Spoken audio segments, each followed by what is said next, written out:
पहलगाम में हुए भीषण आतंकी हमले के गुनहगार अभी तक सुरक्षा बलों के हाथ नहीं लग सके हैं। दक्षिण कश्मीर के घने जंगलों में उन आतंकवादियों की तलाश में बड़े पैमाने पर सर्च ऑपरेशन चलाया जा रहा है। 22 अप्रैल को पहलगाम में 26 लोगों की धर्म पूछकर निर्मम हत्या कर दी गई थी। इन 11 दिनों में सुरक्षा बलों को कुछ इलाकों में उनकी मौजूदगी के संभावित संकेत मिले हैं, लेकिन वे अब भी फरार हैं। अब सवाल उठता है कि आखिर आतंकवादियों को पकड़ने में इतनी देर क्यों हो रही है। तो चलिए हम आपको इन सवालों के जवाब भी देने की कोशिश करते हैं।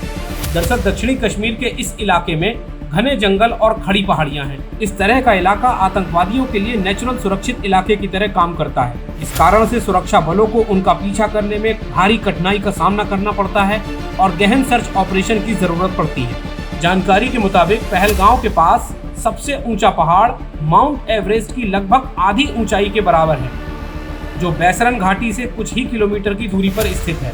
ये पहाड़ अपनी 15,108 फीट तक की ऊंचाई और चोटियों के साथ इस क्षेत्र में ऊबड़-खाबड़ पर्वत श्रृंखलाओं और पूर्व की ओर घने जंगलों का जाल बनाता है, जहां आतंकवादियों के छिपे होने की संभावना है।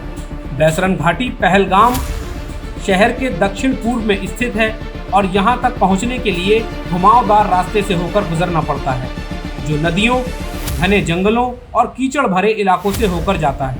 इस रास्ते का ज़्यादातर हिस्सा ऐसा है जहां गाड़ियां भी नहीं जा सकती हैं। यहाँ की पर्वत चोटियाँ 8,000 से 14,000 फीट तक तेजी से ऊपर की ओर उठती हैं, जो इस क्षेत्र को और कठिन भूभाग बनाती हैं। इससे आप समझ सकते हैं कि सुरक्षा बल अपराधियों का पता लगाने के लिए कितने दुर्गम इलाकों में तलाशी अभियान चला रहे हैं।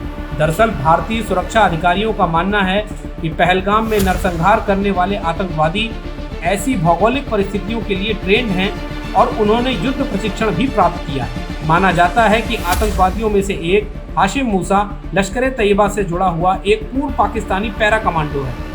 वह अपने सैन्य प्रशिक्षण और सामरिक विशेषता के लिए जाना जाता है। यही कारण है कि आतंकी इन दुर्गम इलाकों से होते हुए बैसरन घाटी तक पहुंच पाए।